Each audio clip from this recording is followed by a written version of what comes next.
This episode is brought to you by Marvel Studios Echo. All episodes streaming January 9th, only on Hulu and Disney+. Rated TV MALV. Viewer discretion advised. Maya Lopez has betrayed her mentor, the notorious Kingpin. Now on the run, she returns to her hometown to prepare for the biggest fight of her life. Don't miss Marvel Studios' hardest-hitting series yet. An epic 5-episode event. Marvel Studios Echo. All episodes streaming January 9th, only on Hulu and Disney+.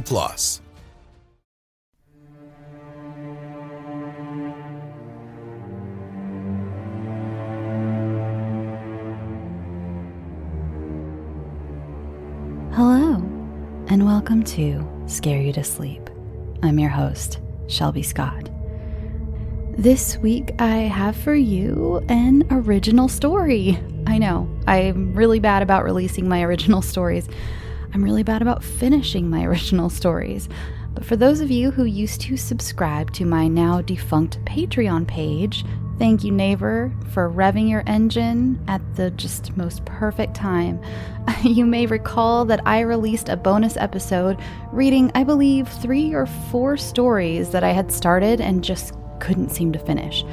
So I had all of you vote on which one you'd like to hear finished first, and the winner was the story that was, at the time, simply titled Dust Bowl Story. It took me a while, but it's finally here. And as always, before we begin, remember, check the show notes for trigger warnings, and also a trigger warning for the trigger warnings. Those trigger warnings may have spoilers. So I think that made sense. Yes, trigger warnings in the show notes. The trigger warnings might contain spoilers. Yes. All right.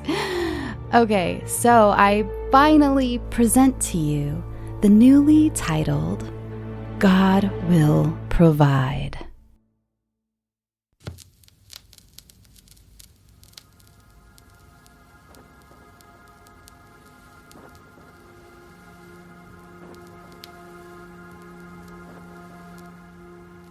Moving Mom into the nursing home was hard.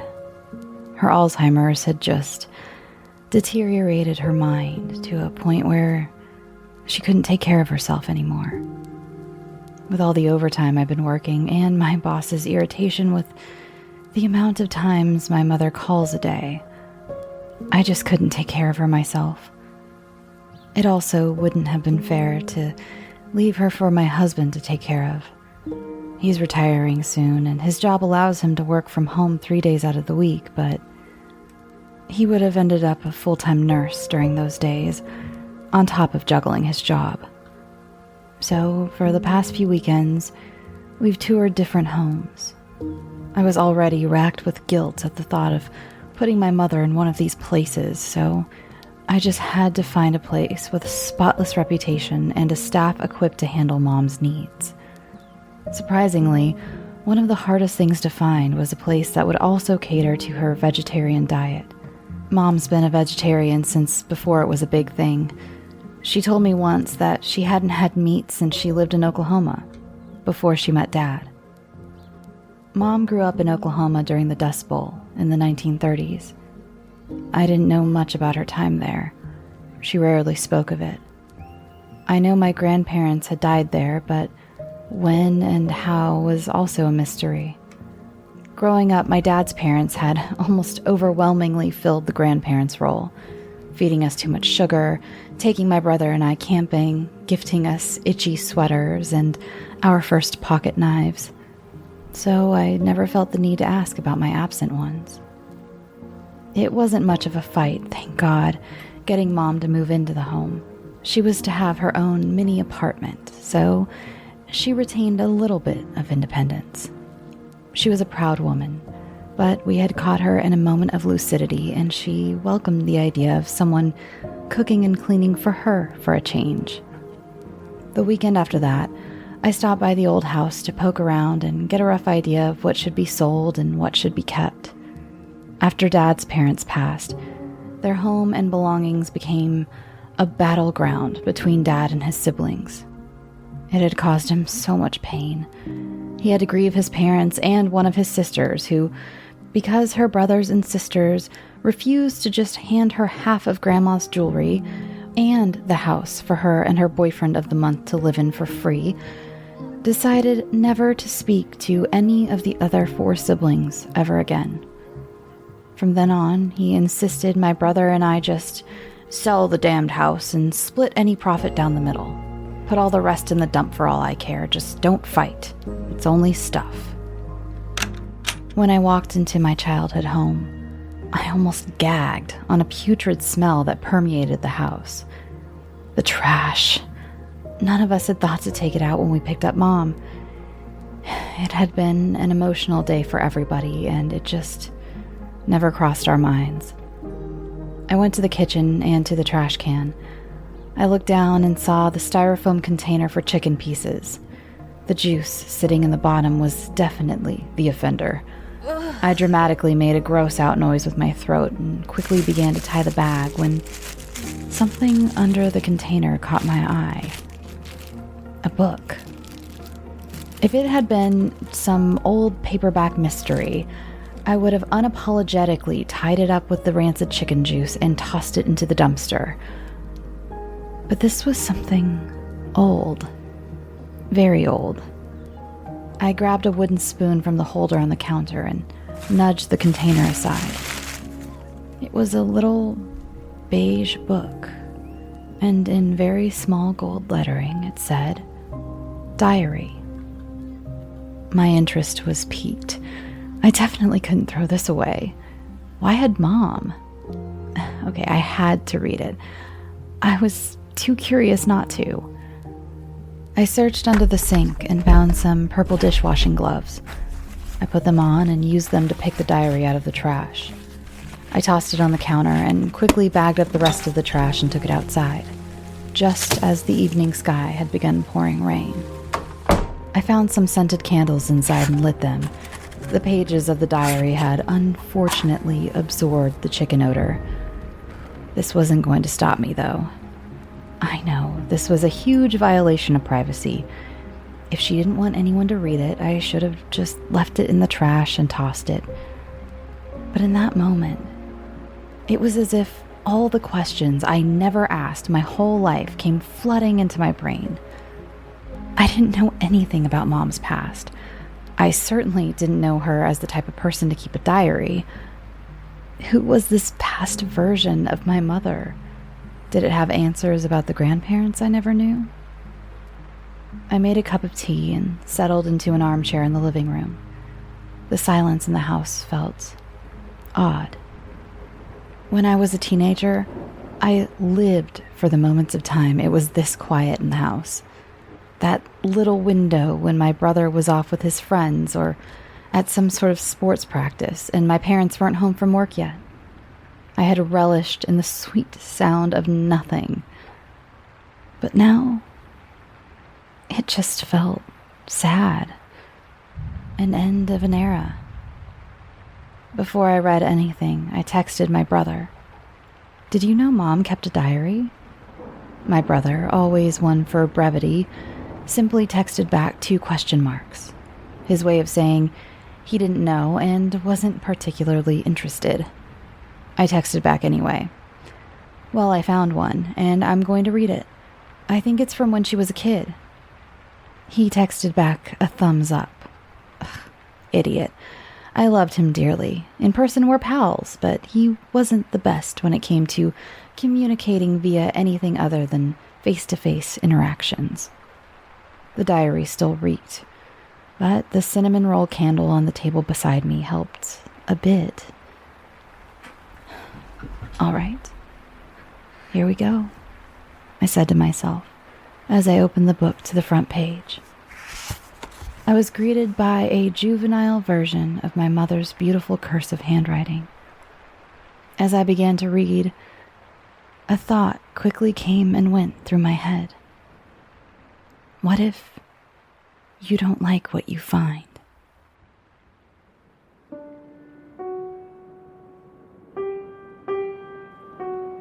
April 14th, 1935. Happy 13th birthday to me. Mom and Daddy gave me this diary and said it was good for young girls to keep their thoughts written down instead of out loud. Mama made me pancakes with the rest of the apple butter from last fall and some molasses, instead of a cake like usual. It was good, but Susie Boykin still got a cake, and her family is moving to California. We have to stay here, and I don't even get cake. We are also trapped inside our house. The wind howls like a banshee. The dust is so thick, it's coming through the cracks in the walls. Daddy doesn't plant crops no more. I asked him why, and he said it was no concern of little girls. April 15th, 1935. We had fried dough for supper. We've been having it so often, I asked Mama when we would have a proper supper again. She just told me to mind my own, and if I wanted something better, to find it myself. I don't think I'll be asking questions anymore. Yesterday I found some mushrooms, but Micah said they was no good and probably poison. He didn't yell, though. Mom and Daddy have been yelling a whole lot.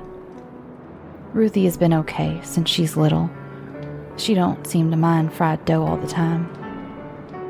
I just wish the wind would stop. Dust gets into my eyes and mouth. My teeth always have sand gritting between them. It was so thick today, it looked like nighttime all day. Everyone is in such a bad mood. Micah at least gets to go out. He's sweet on Opal Stevens, so he's always going to pay her visits. He comes back covered head to toe in dust, but he always has a big smile on his face. Her family is staying too. Mr. Stevens says that California is nothing but Sodom and Gomorrah, like in the Bible. Plus, he said his family has enough stores to feed 10 people for the next year, and it's just the 3 of them, Diary. They haven't taught us about Sodom or Gomorrah in Sunday school, but now that I'm 13, I get to go to the regular services, and I guess I'll find out soon. Okay, so long, Diary. April 16th, 1935. Not much to say, Diary. Fried dough for supper again, without even any salt. Yuck. April 20th, 1935. I haven't written for a while, Diary. Times has been tough. We are running low on food. I thought Mama just really liked fried dough, but turns out that was all we had. Daddy told her she should be teaching me to cook by now, so I know how, or I'll never find no man to take me. Mama just cried. Then she hollered at Daddy like I'd never seen her holler before. I couldn't even understand what she was saying. She was hollering and crying so loud. Then she opened up the cabinets and showed him. We ain't got no food for which I could learn to cook. She told Daddy he can't say nothing about her not doing her motherly duties. Then she quoted Timothy. I had to look it up, but she said, "But if anyone does not provide for his relatives, and especially for members of his household, he has denied the faith and is worse than an unbeliever." Daddy just hung his head and went outside. Mama boiled some beans Micah brought that the Stevens had sent with him. I guess everyone knew we was out of food but me. Well, me and Ruthie. She don't notice nothing, though. April 23rd, 1935. Daddy hasn't spoke much since him and Mama had it out. But then again, none of us has much to say anyway. Still no food. All the shops are shut down, so Daddy can't even find a town job. The dust is so thick. The wind just blows and blows. You'd think that someday it would run out of air to blow, but it just keeps on blowing, and there hasn't been no rain. Our crops are all long dead, and we never had much in the way of livestock, and when Daddy went to slaughter and salt our last pig, he found it already dead and covered in some kind of skin ick. Mama said we couldn't eat it or we'd get the ick too. She said this is all a sign of the end times, like from Revelations. Ruthie keeps crying because her belly hurts from being so hungry. Mine does too, but I'm not a baby, so I ain't gonna cry. April 30th, 1935. Daddy and Micah had it out. Micah's been bringing home little bits of food from the Stevens and from the church for days now. The church had made up little boxes of dried beans and flour and molasses for the poor, and Mama begged Daddy to go ask for a box, but Daddy said, "We ain't poor, we own a farm. Farmers feed the church folk. It ain't the other way around." Nothing grows on our farm, though, and it's still so dusty. Micah went behind Daddy's back and got us a box. Daddy snatched it and turned it upside down on the floor. The flour spilled all over. I swept it up and put it back in the sack, but now it's half dust. While I swept, Micah stormed out, and this time Mama quoted a different book to Daddy. Proverbs. She said, "Pride goes before destruction, and a haughty spirit before a fall." We all went to bed with no supper again. May 8th, 1935. Oh, such sad but also glad news, diary. The bad is that Micah is heartbroken. The glad is that the Stevens have decided to move to Chicago. Mr. Stevens has a brother there who got him a good job in a factory. I think that sounds very exciting, but of course Micah is very sad. Opal is not allowed to stay here on account of we can't feed the mouths we already have, much less one more. And Micah cannot go with them, because all three of the Stevens will be staying in the living room of Mr. Stevens' brother's apartment in the first month, before they get their own place, and there won't be enough room. Plus, they aren't married, and that would be very indecent.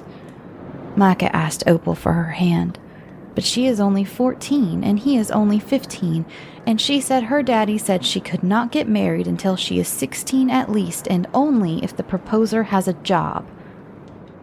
I think Opal is about to have such a fun adventure, and I know God will bless them, but I hope he also blesses Micah, because he is so sad. May 10th, 1935. Daddy did a kind thing. He went himself to Mr. Stevens and asked for him to reconsider letting Opal stay with us. He said he was going to tell him that him and Mama were only 14 and 15 when they got married, and that this dust can't last much longer, and Micah will be back to farming with Daddy in no time. May 11th, 1935. When Daddy got back from the Stevens, he told Micah that he didn't need that no-good family of heathens moving off to the big city like they were better than everybody. He said that Mr. Stevens called Micah a bum, so Daddy called Opal. Well, I won't say what Daddy said, but he said Opal wouldn't be a very godly young lady once they got to Chicago. Then Mr. Stevens told Daddy he was a bum too, and that without their charity, we would have all starved. I've never seen Daddy cry before, but he hugged Mama around the waist and just cried like a little child. I prayed extra hard for Daddy that night. May 21st, 1935. I'm sorry I haven't been writing diary. I have not been feeling well at all. Daddy has started building a shack in the east field. Micah is always at the Stevens except to sleep and to bring us supplies from them or the church. Ruthie has a big swollen belly, but she doesn't cry as much anymore. Mama just stares out the window at Daddy. The wind blew a little less today. Maybe tomorrow I'll take Ruthie and we can play outside. May 18th, 1935. Daddy has the shed built, and when Mama asked him, "What's it for?" he just said, "God will provide." May 20th, 1935. Yesterday, Micah went to say goodbye to Opal. The Stevens were supposed to leave today, but Micah found that they had already left. Their house was empty, and their old jalopy was long gone. Maybe Opal told Micah the wrong day, so they wouldn't have to have a sad goodbye and would only keep their happy memories. Daddy says Mr. Stevens probably just got word that his job started a day sooner than before. Either way, Micah is still very mournful, but Mama says now the healing process can begin. I wonder how long it takes for a broken heart to heal. When I broke my finger last June, it took almost 6 weeks before Mama let me take the splint off. So maybe by summer, Micah's heart will be better. May 20th, 1935 again. I forgot to say, diary. Daddy has been bringing home food left and right. Preserves and beans and corn and flour and even salted pork. He said he got a job digging ditches up near the new big county road that's going in. Mama asked him why a road would need ditches, and he said it was so people wouldn't drive into the fields on both sides. She said it didn't make sense, and Daddy raised his voice, and this time he was the one quoting scripture to her. Wives, submit to your own husbands as to the Lord, for the husband is the head of the wife. I wish Mama would just be happy. We have so much food again. I know I am. May 25th, 1935. Micah has not come out of his darkness, diary, and I worry for him. Daddy has started acting strangely. Sometimes he is so happy and so proud of all the things he has provided us. But if we don't tell him every night that we are grateful and say, Daddy, thank you for what you have provided us, he hollers at us for being ungrateful. He says we don't even know what he has had to do for what we have. So now, every night we all make sure to say, thank you, Daddy. Even Ruthie. June 6th, 1935. Ruthie has started getting the shakes, and so have I a little. We don't know why. June 8th, 1935. All of us are feeling poorly, and Daddy happened to walk in from work to hear us all agree that it must be the new pork Daddy brought home. Everything else is dry or jarred, so it just must be. Mama told him that the butcher must have given him a bad batch. Daddy turned and walked out the door without a word, and didn't come back until the rest of us had gone to bed. Daddy has been so strange. I will pray extra hard for him tonight. Undated. Diary. I have to hide you now. My daddy is a monster. I pray God send his angels to save us from the devil that is in our house. I have not had a steady enough hand to write this for a while, and I now hide you so Daddy doesn't find you. We told Daddy we were sick, and Mama refused to fry up any more of the pork he brought home. So Daddy started laughing, diary. Laughing like a demon in hell. He said we all needed to come to the shed. He said as a family it was time to see what he had done for us. How he had provided just like the Bible says he should have. So, Mama lit up 3 lamps, and we all went, even Ruthie, out into the wind and the dust, out to the shed. When Daddy opened the door, Micah started to holler. The shed was full of so much stuff, diary, all kinds of stores of food, but also some furniture and clothes all piled in one corner. I didn't know what was happening until Micah said, "This is all from the Stevens." Daddy laughed again. That demon laugh. Diary. Dear Lord Jesus Christ, who art in heaven, please forgive what I am about to write. Daddy went to a big metal thing and opened the lid. Oh, please, Lord, save me from the sin of my father. He reached and cracked through a thick layer of salt, and he pulled out Opal Stevens' head.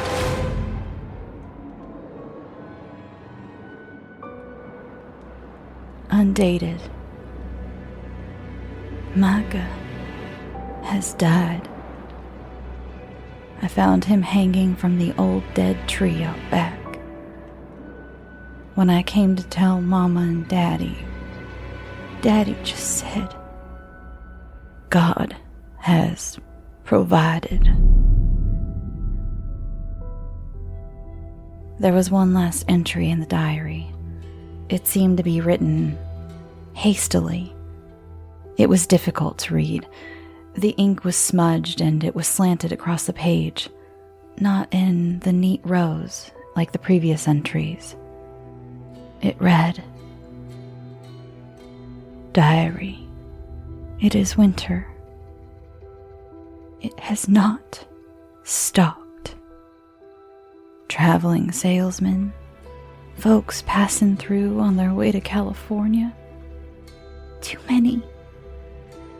I am scared all the time, and I won't eat nothing but beans or dough, and Daddy has started taking the belt to me every night for being ungrateful for what God has provided. God didn't provide none of it, Diary. Satan did. For this I am sure. Daddy has a sickness he has passed to Mama, and I fear also to Ruthie. I am going to tell. I am going tonight to town when everyone is asleep. I will go to the sheriff's office. Praise Jesus, send your angels and guide me on my journey. Goodbye for now, Diary. And that's where it ended. The rest of the pages were blank. The rain continued on outside, while I sat in grim silence. After a time, I decided to go home. I couldn't think clearly in this old house. I would show the diary to my husband and discuss it. I drove with the radio off, my head a dark cloud, my brain quietly whispering questions, as if it was afraid to bring any one of them loudly into the forefront. Whenever a morbid thought would push its way forward, I immediately stamped it back down. It was all so much to consider. It was too much.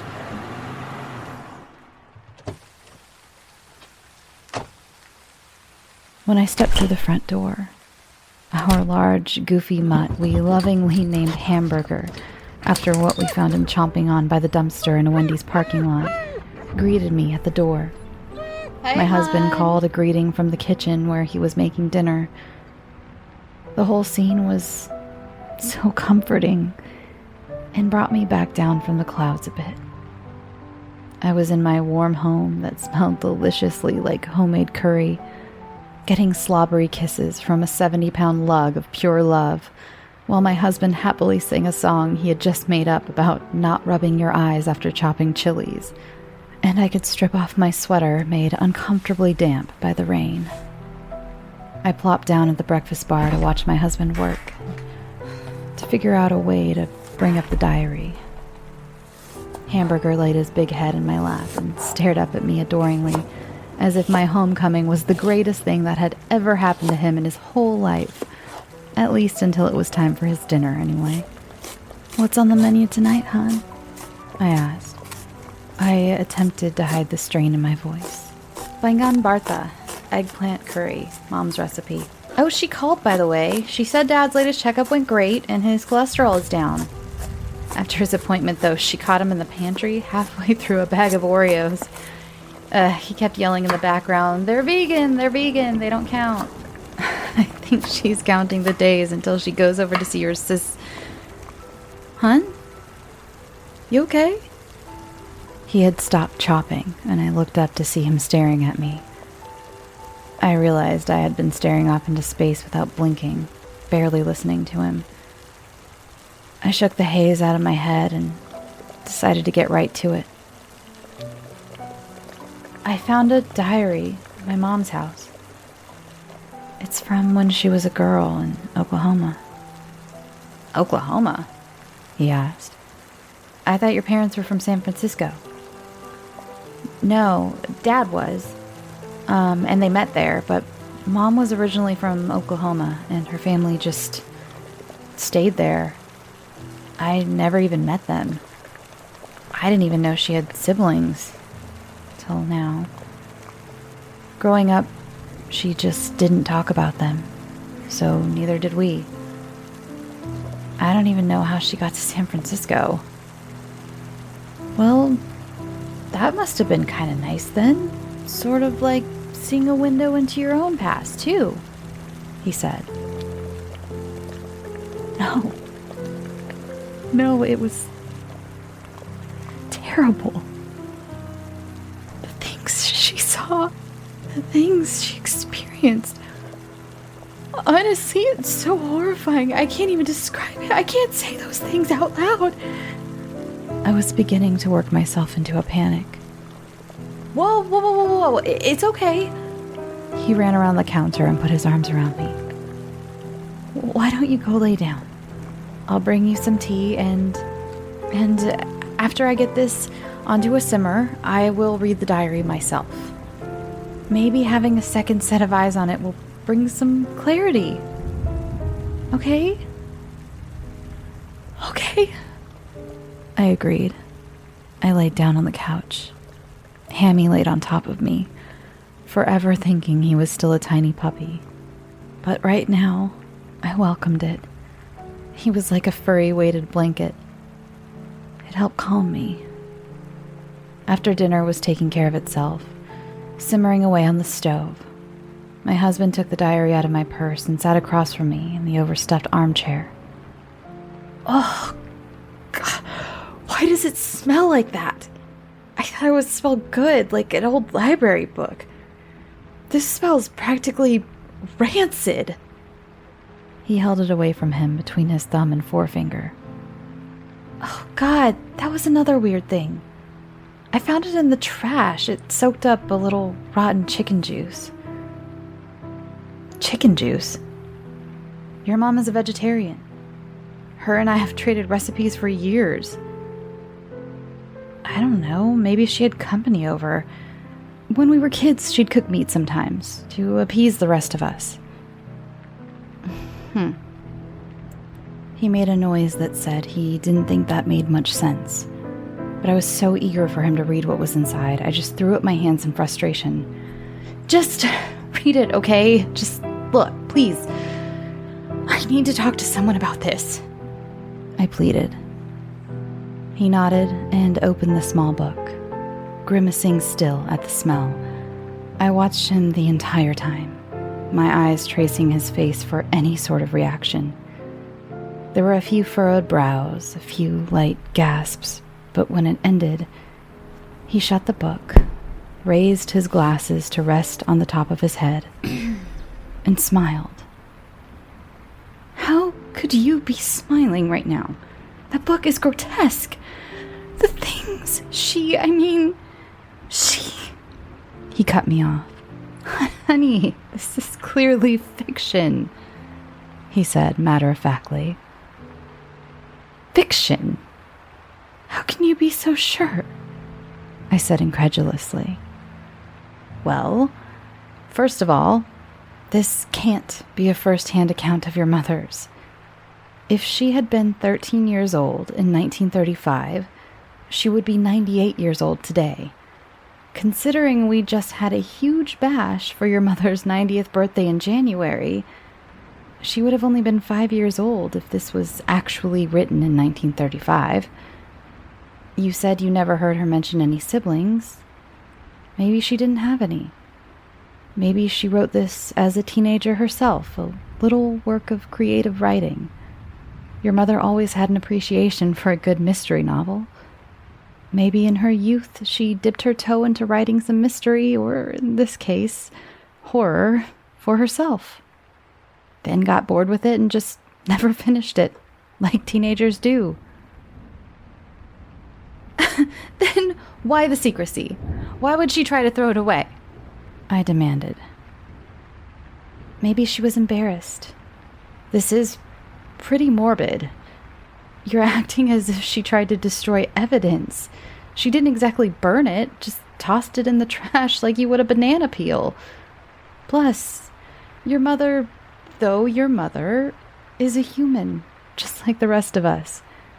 She's allowed to keep a few secrets, but I highly doubt one of them is that she came from a bloody Bender-esque family of cannibals. I breathed a heavy sigh of relief. I was just worked up and feeling guilty about putting my mom in a home. I was stressed and sad about selling the house I'd grown up in. I just had so many plates of stress spinning that this mysterious little book just brought them all crashing down. After dinner, I took a hot bath, a sleeping pill, and climbed into bed with Hammy. I was dead to the world until the next morning, when my husband was frantically shaking me awake. Honey, your brother is on the phone. It's an emergency. It's about your mom. I opened my eyes in a sleepy haze. The effects of the sleeping pill had really grabbed me and held on. Before I could even remember my own name, a phone was being thrust into my hand. I held it up to my ear.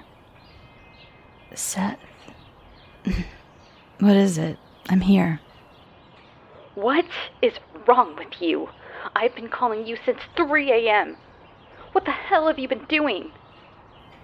Sleeping. Sleeping? Are you kidding me?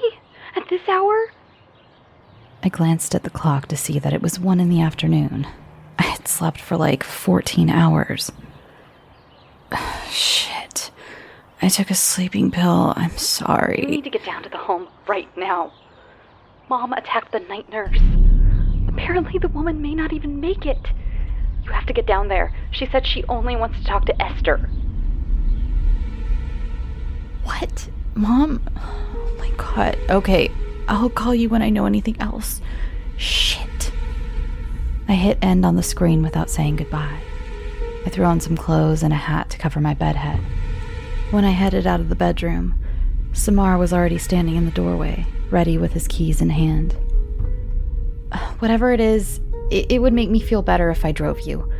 Otherwise, I'll just be wringing my hands with worry at home, he said. I've still got this pill making me feel swimmy. That's probably a good idea. I agreed, and we headed out the door. When we got to the home, there was still one police car out front. The staff seemed in a frenzy, and the front desk receptionist seemed terrified to even speak to me. Cindy, how are you? I asked.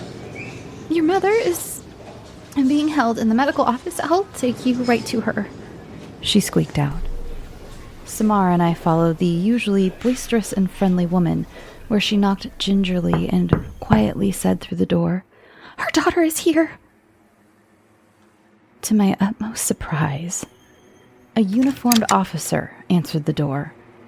Before I could introduce myself, I looked past him to see a female officer standing next to my frail 90-year-old mother, who sat in handcuffs with a bandage on her head. The noise that came out of me was guttural. What in the fucking world possessed you to handcuff a 90-year-old woman? Get those fucking things off her right now. I want to talk to every supervisor I fucking can. Samar, go get Cindy and ask her who was in charge during the night and morning shift. As for you two, I will be filing a complaint with the police department. Ma'am, this is standard procedure. Your mother violently attacked several members of the staff here. We did this for their and her safety. Mom was just sitting there with a smile on her face. I had never been so happy that she didn't seem to be lucid at all. I dropped to my knees in front of her and held both her hands in mine. Mom, oh, Mom, we will get to the bottom of this. I turned to the officer. My mother doesn't have a violent bone in her body. She didn't even believe in spanking. If she attacked someone, I am sure they did something to deserve it. Before the officer could answer, Mom spoke. Esther, you're here. I missed you so. Her voice was higher, like she was talking like a child, and her old accent was thicker than I'd ever heard it. Mom, it's Robin. You're Esther. It's the first time she had forgotten who she was. It was heartbreaking to watch. But she just giggled like a little girl and said, I'm not Esther. You're Esther. I'm Ruthie. With that sentence, she sucked the wind out of my chest. What did you say? Mom, your name is Esther. Why was I getting so angry? I needed to calm down. Her brain is sick, that's all.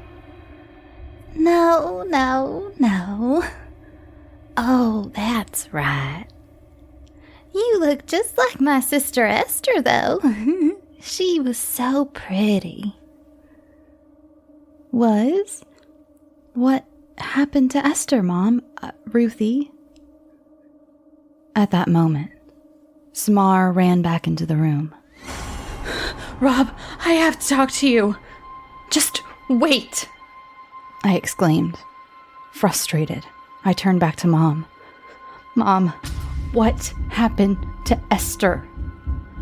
Robin, I have to talk to you, Samar demanded. Mom had started humming a song and tracing circles on the ground with her socked toe. Fine. Mom isn't exactly here with us anyway. Just tell me.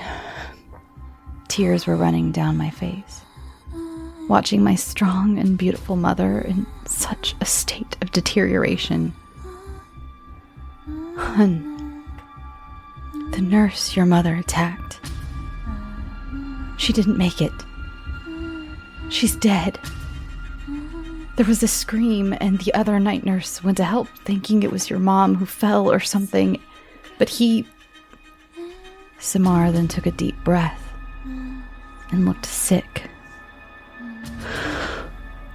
He found your mom had stabbed her in the neck with scissors. And it looked as if she was attempting to butcher her. I turned back to Mom, who was still humming and drawing her circles. Mom, what happened to Esther? Oh, Esther. She was gonna tell.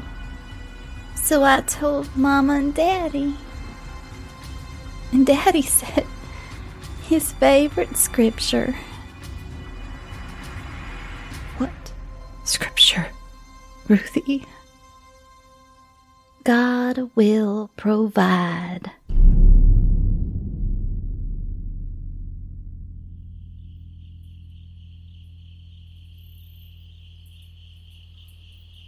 Hey there, it's the new year. You've got mood boards and resolutions, and work is back in full swing, and you don't need any extra stress in your life. And Factor's ready-to-eat meal delivery takes the stress out of meal planning and sets you up for success in the new year. Skip the grocery stores, prep work, and cooking fatigue. Instead, get chef-crafted, dietitian-approved meals delivered right to your door, with over 35 meals to choose from per week, including options like keto, calorie smart, vegan plus veggie, and more. Plus over 55 weekly add-ons. You'll have a ton of nutritious and flavorful options to kickstart your resolutions. Forget frantic lunch preps and rush dinners, Factor's 2-minute meals are your secret weapon in the new year. Fuel up fast with restaurant-quality meals, all delivered right to your door. Factor now offers loads of snack options like breakfast, smoothies, juices, snacks, and more to keep me going no matter what's on the schedule. Skip the overpriced takeout trap. Factor is cheaper and way more delicious than takeout. Get chef-crafted, restaurant-quality meals delivered right to your door. They are ready to heat and eat in just 2 minutes, which means more time for you. Need a special occasion meal? Gourmet Plus is the perfect solution if you're looking for fast, upscale options done easily. When things get hectic, Factor is flexible. Change up your order every week with plans from 4 to 18 meals per week. Or pause or reschedule your deliveries anytime. Stress less over meal times in the new year. Factor's no prep, no mess meals free up time otherwise spent on shopping, cooking, and cleanup. No more wasting time in the kitchen. Not only does Factor offer fast, simple solutions when I'm too busy to cook, they also help me stay on top of my goals. With offerings like Protein Plus and Keto, I can stay on track. This is definitely going to come in handy for my New Year's goals. Factor has everything I need for a week of flavorful, nutritious eats. In addition to ready-to-eat meals, they have cold-pressed juices, smoothies, energy bites, extra protein, veggie sides, and more to keep me energized during frantic times. Head to factormeals.com/scareyoutosleep50 and use code scareyoutosleep50 to get 50% off. That's code scareyoutosleep50 at factormeals.com. As many Scary to Sleep fans know, I've been going through a lot of changes in my life. And one thing I've been doing is getting my finances much more organized, and that includes paring down some of the subscriptions I pay for. It feels like everything is a subscription these days, be it for the gym or streaming services or music, the list goes on, and something that has helped me tremendously is Rocket Money. They not only helped me cancel subscriptions that were a pain to try to do myself. Have you ever tried to deal with some of these companies directly? It's just a headache. Rocket Money also alerts me when the subscriptions I did keep go up in price, giving me the ability to weigh my options and keep those little extras that add up oh so quickly in check. Rocket Money is a personal finance app that finds and cancels your unwanted subscriptions, monitors your spending, and helps lower your bills. I can see all of my subscriptions in one place, and if I see something I don't want, I can cancel it with a tap. I never have to get on the phone with customer service. Rocket Money has over 5 million users and has helped save its members an average of $720 a year with over 500 million in canceled subscriptions. Stop wasting money on things you don't use. Cancel your unwanted subscriptions by going to rocketmoney.com/scareyoutosleep. That's rocketmoney.com/scareyoutosleep. rocketmoney.com/scareyoutosleep. Thanks for listening. I really hope you enjoyed this story. I really enjoyed working on this one. I don't know what it was about this one. You know, writers out there understand. There are some that you finish and you're just like, yeah, that was good. I got it out. And then there's some that you're like, oh, this was one of my little babies. And I don't know, this one I really enjoyed working on it. So I hope you liked it. If you have any questions about it, this time the discussion thread on Facebook will be perfect because I can just answer questions for you. I've actually built kind of a background to this story. I got so invested in the characters, and there's a lot that I didn't actually say in the story that I have answers for, just because, sometimes, especially with horror, if you give too much, it just starts to get, not as good. Fantastic Beasts kind of come to mind, where it was like everybody asked J.K. Rowling all these questions about the lore behind Harry Potter, and then she started writing all this other stuff to explain it, and it's like sometimes it's just a little more magical without the explanations and without the transphobia. Anyway, so I have one thing to ask of you. If you could all just tell one friend about my show, and I would be eternally grateful. Yeah, I'd like to grow the show a little bit. With the transition, of course, it was a little shaky, and it's been great. Honestly, I've gained so many new followers. There are so many new people here. Hello, welcome. But yeah, so just tell one friend. It'd be great. Or tweet about it, or Instagram about it, or Facebook about it, or talk about it on your podcast, or ask me to come be a guest on your podcast as well. Why does the word podcast sound weird? I keep wanting to say podcast, and that's not correct. And podcast feels weird in my mouth right now.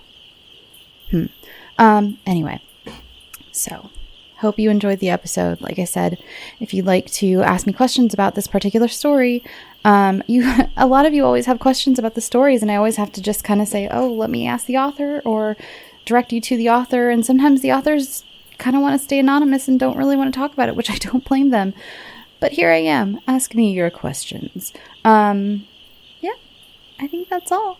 Follow the show on Twitter, Tumblr, Reddit, Instagram, Facebook. I think that was all of them. Was that all of them? I think that was all of them.